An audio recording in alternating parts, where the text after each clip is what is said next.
the most expensive Indian royal necklaces ever made. One Indian necklace is worth more than $60 million, and it was not made by a king. It was made in the last few years. Another jewel on this list sold for millions, then the sale collapsed overnight when the buyer stopped trusting its own history. A diamond stolen from a royal treasury is still stuck in a courtroom battle today. A necklace that no longer physically exists just walked down a red carpet again, rebuilt stone for stone. These are not museum relics gathering dust. These are the most expensive, most priceless Indian royal necklaces ever made, ranked, and some of them are still causing trouble right now.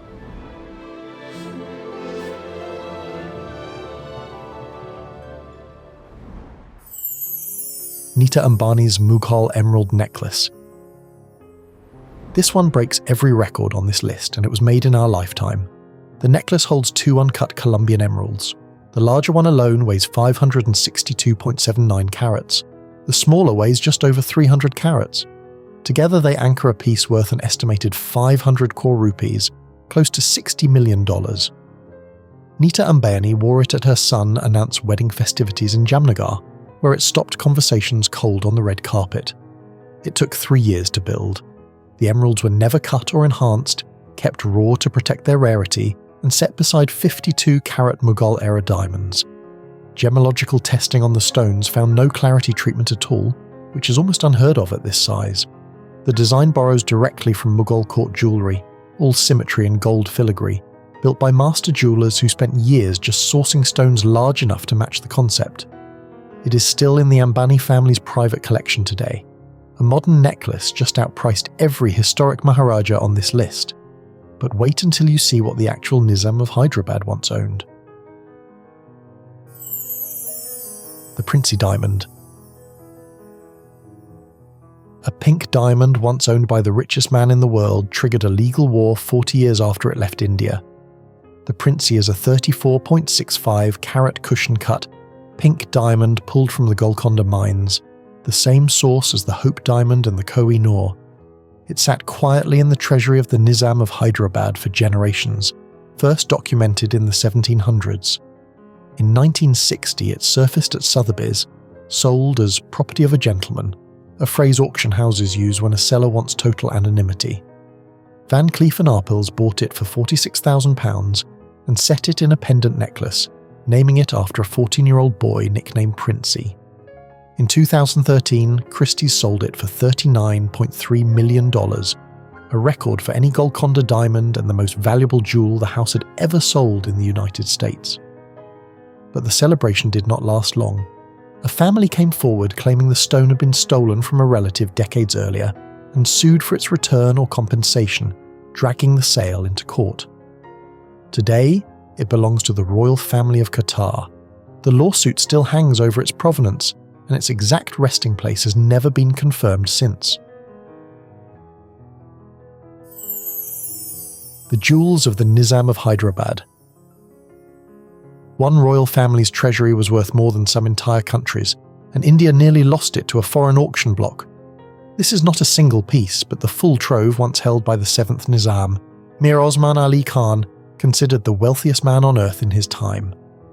The collection includes a 7-strand Basra pearl necklace strung with 465 natural pearls, along with diamond belts, sword hilts, and turban ornaments dripping in Golconda stones.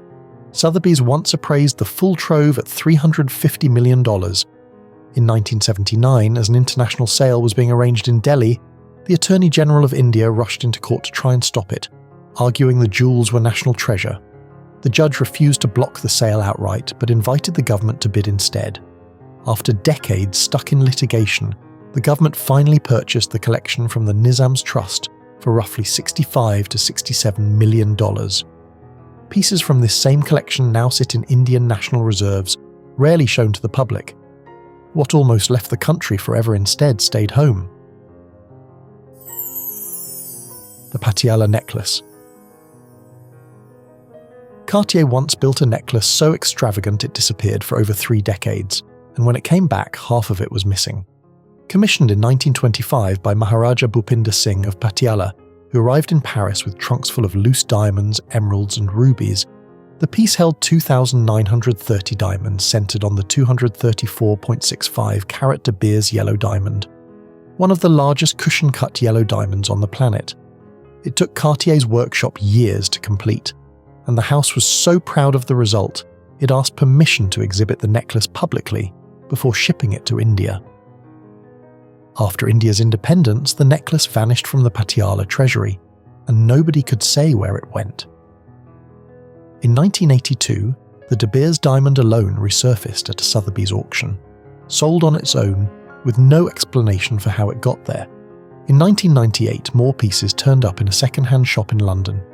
Cartier bought back what remained and spent years rebuilding the necklace with replica stones, standing in for the originals that never came back. It is now displayed in museum exhibitions and valued near $30 million. The matching choker from the same commission has been worn on red carpets since, most famously at the Met Gala in 2022, which set off a heated debate online about who that jewel truly belongs to. The Nizam's Mirror of Paradise. This stone is so pure that gemologists call it a mirror.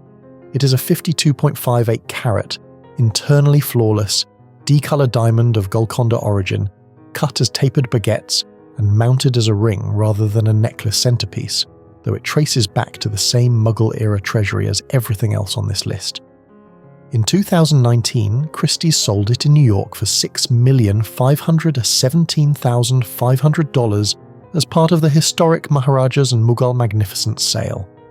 It later reappeared on Nita Ambani's hand at the launch of her cultural centre in Mumbai, and again at her son's pre-wedding celebrations. A Mughal-era stone, once locked in a princely vault, is now casually worn to modern parties. Maharani Gayatri Devi's Cartier Emerald Suite.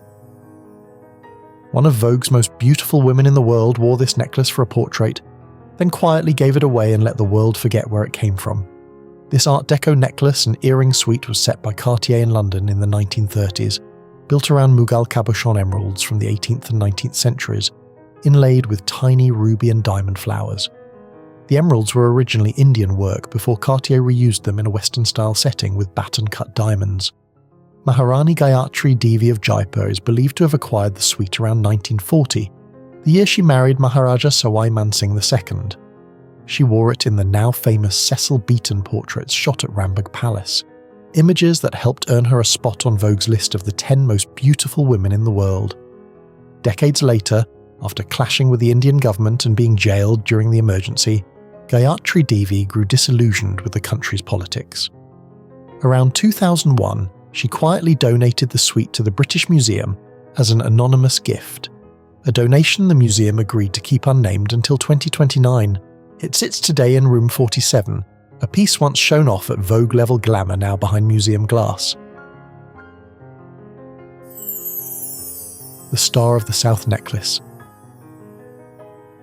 A diamond found by an enslaved woman in Brazil ended up dazzling Indian royalty on the other side of the world. The Star of the South was pulled from a riverbed in Brazil in 1853. Cut down to 128.48 carats, it eventually caught the eye of Maharaja Khandarao Gaikwad of Baroda, who bought it for £80,000. He commissioned a 3-strand necklace that paired it with the 78.5 carat English Dresden diamond. By 1927, newspapers reported the Baroda jewel collection holding this piece was worth $10 million, an almost unthinkable figure for the era. Maharani Sita Devi of Baroda was photographed wearing a modified version in 1948. Cartier is reported to have acquired the diamond around 2002, and its exact whereabouts today remain unknown. The Taj Mahal Diamond Necklace. A diamond inscribed with a Mughal empress's name ended up on Elizabeth Taylor's neck, then vanished from an $8.8 million sale overnight. This heart-shaped, table-cut diamond is inscribed in Persian script with the name of Nur Jahan, wife of the Mughal Emperor Jahangir, and the phrase, "Love is everlasting." It later passed to Jahangir's son, who became Shah Jahan, the emperor who built the Taj Mahal as a tomb for his own wife, which is how the diamond got its name. Richard Burton bought the stone from Cartier and gave it to Elizabeth Taylor for her 40th birthday in 1972, reportedly joking he would have bought her the real Taj Mahal, but it would have cost too much to ship. In 2011, Christie's sold it for $8.8 million, a record for an Indian jewel at the time, until the anonymous buyer later challenged its Mughal-era provenance and demanded his money back. Christie's rescinded the sale, sparking a lawsuit between Taylor's estate and the auction house that dragged on for years without a clean resolution. Remarkably, the necklace resurfaced in early 2026, worn by actress Margot Robbie at a Los Angeles film premiere, proving this jewel simply refuses to stay out of the spotlight. The Patiala Ruby Choker. Rubies once worn by Punjabi royalty resurfaced in the Swiss art market with no explanation for where they had been. Made by Cartier in 1931 for Maharaja Bhupinder Singh of Patiala, this choker holds 292 ruby beads totaling over 356 carats, strung alongside 132 natural pearls and accented with diamonds. Bhupinder Singh gave it to one of his wives, Maharani Bakhtawar Kaur. At some point it was cut down into a bracelet stripped of its original length. It vanished from the Patiala Treasury and only reappeared decades later in Switzerland in the year 2000. Cartier bought and restored it in 2012, then sold it to the Qatari royal family's Al Thani collection. In 2019, it sold at Christie's for $975,000 and has since toured major museums, including the Met and the V&A. Nita Ambani's Parrot-shaped Kundan pendant necklace. 2 centuries of craft technique were revived for a single modern pendant. This piece is built using the Kundan method, an ancient Indian technique of setting gemstones in layers of pure gold foil without soldering. It combines rubies, emeralds, diamonds, and pearls into a parrot-shaped design whose style dates back nearly 200 years. It is valued at roughly 200 crore rupees, close to $24 million. Nita Ambani has worn it as a counterpoint to her more famous emerald pieces, proving old techniques can still command modern fortunes. The Nizam's Diamond Riviera Necklace. An antique necklace nobody expected much from ended up blowing past its own estimate. This diamond Riviera necklace came from the treasure house of the Nizams of Hyderabad. Christie's estimated it would sell for around $1.5 million at the 2019 Maharajas and Mughal Magnificence auction. Bidders had other plans. The final price landed at $2,415,000, well above expectations, for a 33 diamond design with no elaborate coloured stones, just pure old-cut brilliance. It shows that provenance alone tied to the Nizam's name can push a simple design past a much flashier one. The Nawanagar Necklace. A necklace so rare it no longer physically exists, yet it just stole the show in a Hollywood heist film. Cartier's Jacques Cartier designed this emerald and diamond necklace in 1926 for Maharaja Ranjit Singh Ji of Nawanagar, a close personal friend and one of Cartier's most trusted Indian clients. It carries 17 rectangular Colombian emeralds totaling 277 carats, with a 70-carat emerald forming the base of a pendant reportedly linked to a former Ottoman sultan's collection. There is also a related 2-strand diamond piece from the same royal house, built around a large blue diamond, a green diamond, and the 136-carat Queen of Holland diamond, larger than the Koh-i-Noor itself. Jacques Cartier called it the finest cascade of coloured diamonds in the world. Ranjit Singh Ji died before ever wearing his finished necklace. It was his nephew and successor who wore it on state occasions for years after.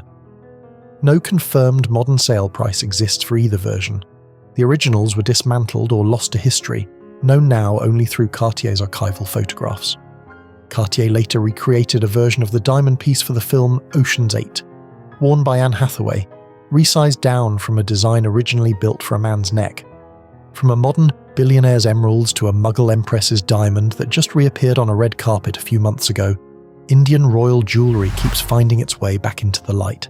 Somewhere, one more forgotten piece from a Maharaja's vault is still waiting to resurface.